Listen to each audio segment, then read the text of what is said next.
Hello there. A little over a week ago, Supernote released an update about their A5X2, which is a highly anticipated sequel to their A5X, which is their 10-inch note-taking device. So I'm going to go ahead and we're going to go into that. I'm going to give my reactions. Spoiler alert, not impressed. And then we'll talk about it. Now, before we go into that, I'm going to say a few things just to kind of help set a little bit of context, particularly if you're not kind of in tune with the Supernote community. But basically, if you head over to the Reddit forums, you'll notice, throughout the course of the year, there's been kind of two camps that have been expressing their opinion on this device and its release. So one camp is around, we don't care how long it takes, Supernote can take as long as they want, just make sure they get the product right, and we'll be fine. And I have to say that from a rational basis, my mind is in that camp.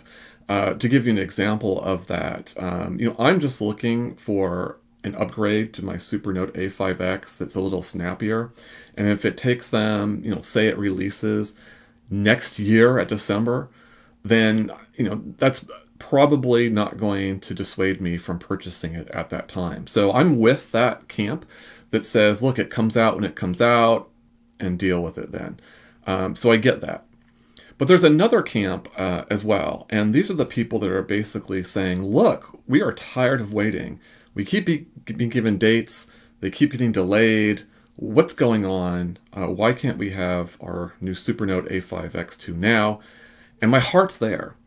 And we'll talk a little bit about those two camps kind of toward the end and why I have this split between the two groups. But the people in that secondary camp, the people frustrated, who often get a little bit derided by the other folks because saying, look, just relax, wait. No, I think they've got a point. And so we'll go over that, and we'll go over that particularly in light of this particular announcement. So why don't we go ahead and dive on in, and then I will share my thoughts. Okay, so the first thing that Supernote draws our attention to is how the new A5X2 will be thinner than the A5X, and they indicate how much here. The A5X2 will not be as thin as, say, the Go 10.3 or the Viwit's AI paper or even the original Remarkable 2, but any type of thinness is better than not. And I've always found the Supernote to be really easy to transport, so anything is better, is an improvement, so that's fine. They talk about the weight being lighter, although they seem to focus it mostly on this idea of a half folio. So a half folio is where the cover only extends over one side of the device and the spine. It doesn't go over the back.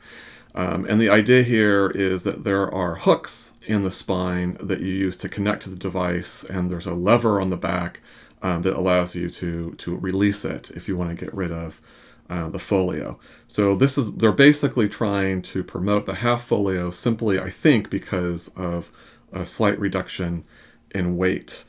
There might be the possibility that you could still have a full folio. That's just speculative, but there's nothing about how this connects that would preclude that. So it's possible that that option will be available. We'll just have to wait and see. They talk about being 300 ppi. That's kind of starting to become the standard. In fact, 2024 is pretty much the year of 300 ppi for black and white screens. Now that Kindle's monopoly on that for the scribe appears to be over. So we see that extending here as well, which is great. This is interesting. So this is basically talking about not only is the battery expandable, but theoretically the motherboard can not only be swapped out, but be moved between devices. This is particularly interesting from the perspective that, will we see in the future, for example, is new motherboards with upgraded, say, RAM, but more particularly the processor, which you can purchase separately and then install into the new A5X2, or I suppose the Nomad as well. They don't really go into that. This is probably the most interesting development, however, in this whole announcement is to what degree will this modularity impact future devices. So this part of the announcement I found a little bit intriguing, especially in contrast to all the other stuff that's talked about. They talk about having dual sidebars and rotation. These all came from the Nomad, so there's really nothing there of note. And because they're going with a half folio design, they've actually mounted this loop on the side of the device because it doesn't attach to the folio. And they've designed it such that you can put styluses of different sizes and it would expand or, I suppose, contract based on that. So it's supposed to be better than what we've seen, say, with the Nomad. Although I didn't have any issues with the Nomad.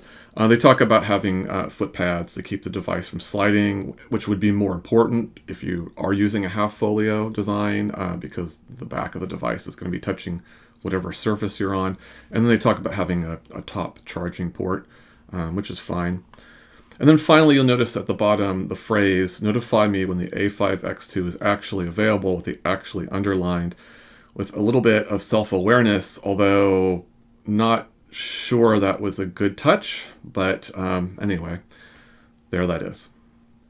Okay, I should probably point out there was another aspect that they kind of highlighted in a couple other clips, which I didn't show you, which was around the durability of the screen. And they showed a drop test from a ladder, and they threw it like a frisbee, in a park or something, and showed how it could absorb those impacts. So that is another attribute that they were selling. I thought that was a little bit. It felt a little bit tone deaf to me, but again, I'm kind of biased for reasons we'll get into. I think that video would have played much better if it had been coupled with an announcement of the date of it being released, because it was kind of playful in a sense, and I just didn't feel like they were in a position to be playful given how so many people are waiting for the device. But that's just my personal take. I'm sure other people felt differently about it. So, why am I disappointed in this announcement? Well, I think there's a couple things going on here. So let's just focus on my own personal opinion, which is just one person's opinion. And, people may or may not share this. I actually hope people don't share it, frankly, because I hope people aren't going through the disappointment I'm going through, because I want Supernote to be successful. I really like this company. I use their Supernote A5X more than any other device I've ever used in e-note taking. The software is absolutely top-notch, in my opinion. It's the best in the e-ink industry. Best note-taking in particular.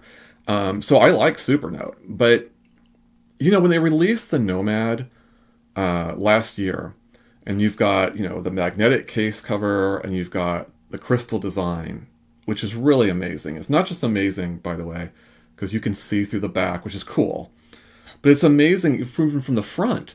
It makes it look sleeker and cooler around the edges. It just is a better look than the white slab that we're used to with Supernote. So all they needed to do, in my opinion, was take the Nomad and make a 10-inch version of it. That's it.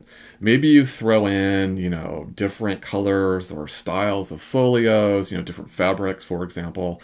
Maybe you have a hard metal 3-pen. Maybe you have a black push-up pen. I mean, they really had, in my opinion, a very low bar of moving from the Nomad to a really good release in the A5X2. And that's why, it seemed quite plausible, given that the Nomad was released in December of last year, that yes, the Supernote A5X2 would definitely be released in Q1, as was indicated at one point in time. So I was perfectly great with that. And now that we have this announcement, it's not clear if there's going to be a crystal case. They've clearly gotten rid of magnets, which is weird because everyone's figured out how to do magnet cases now, and they're very convenient. They've put in things that seem like answers to problems I don't have.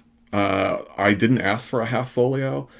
The durability is great, but I don't have any problem dropping my Supernote, ever. I've never dropped it in 2.5 years. Again, I mean, your opinion and others' opinions can totally vary. This is just my opinion, so it's worth, not much. But I just look and say, you guys had it. You guys had the right formula. You nailed it. And now you're replacing that with this, and I don't understand why. I just don't get it. And so I'm disappointed because of that. I mean, just to be blunt about it. Is it going to prevent me from buying the device when it comes out? Absolutely not. There's nothing terminal about these differences. I just thought they could have done it better. But fine. That's just, again, one person's opinion. But I think the thing that I find the most concerning, that I think is more than just an opinion, is they've really set themselves up for the disappointment that people have been feeling regarding them not meeting these release deadlines. I mean, that's an unforced error on their part, right? They're the ones that have said, well, it's going to come out at this date. No, it's going to be this date later. No, it's going to be this date later. They've set that table. It's not people's fault that their expectations were aligned with what they were told from Supernote. We all know Supernote has a tradition of throwing out dates and having those dates go out. So there is that argument of, well, this is how they've been. But I think this is particularly egregious, to be blunt about it. And to be even more to the point, honestly, I don't have a lot of faith in their ability to execute on the hardware level, despite all their success with the Supernote Nomad and, of course, the Supernote A5X before that. I mean, think about this. So they released the Supernote Nomad in December. We still have no idea when the A5X2 will go on sale or pre-sale. In the interim, during that time period, we've seen the Books Go 10.3. We've seen the Viwid's AI paper and Mini in a Kickstarter campaign with a bunch of pre-production models floating out there. And in 2 weeks, they're going to start shipping the AI paper. We've seen the Remarkable Paper Pro get released. Like, we've seen tons of innovation in hardware and software design by these other companies, while Supernote can't seem to execute something they pretty much had set, at least from my opinion, way back in December. It doesn't make any sense. And I've heard, comments on Reddit, oh, there's been production issues. That doesn't make sense. How can these other companies release all these products? They don't seem to be having production issues. So why is Supernote having production issues, even if that's even the case? And I don't even know. So I think that's where I have the most criticism. Forget my opinions about whether you like the new designs or not. That's just an opinion. But this idea that Supernote has basically created the environment that has disappointed people, I think is the legitimate criticism. And, to be fair and a little contrary to that point, one of the strengths that people have with Supernote is their transparency and they're willing to communicate. There's not very many companies that have the roadmap and the level of detail that Supernote has about what they want to do with their software going down the line. It's really impressive, right? And they deserve credit for that. But at the same time, this idea of, well, here's a new release date. I mean, let's take a quick look at what Remarkable did. Remarkable, there were some rumors floating around, but they were just rumors. There was no substance really to any of it until Remarkable released this announcement. They were going to make an announcement. A couple days later, they make the actual announcement. And less than a week after that, people have the new device in their hands. That's how you do it. That's how a professional company sets up their product, announces it, and delivers on it. And while I do appreciate what Supernote is trying to do in terms of having that open communication, you have to be more thoughtful about it, because the fact that people are disappointed is only because of how they were told the device would be released multiple times previously.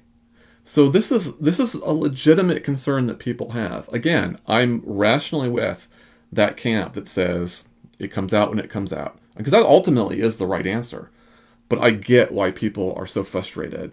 I can't tell you how many posts I've seen, and this is all anecdotal, of course, but hey, I'm considering the Books 10.3, but I'd rather have the A5X2. I'm going to college now. I gotta pick one. And we of course know what they decided, because they only had one choice by the time they went back to college. I mean, how much in sales has Supernote lost because they've dragged their feet so long? And they dragged their feet for this? I'm just very disappointed. Now, this is, of course, all this stuff will pass. We should put this in the right perspective. And again, when this device releases, even though I think it could have been better, I'll be one of the first in line to get it. So I don't have any illusions around that. There's nothing here that makes me not want to purchase the Supernote device. I just think that they could have done things way better. And I'm disappointed. So that is my reaction to their announcement.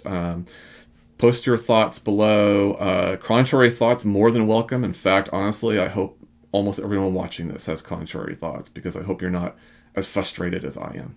All right. I hope you have a great day. And until then, I'll see you next time.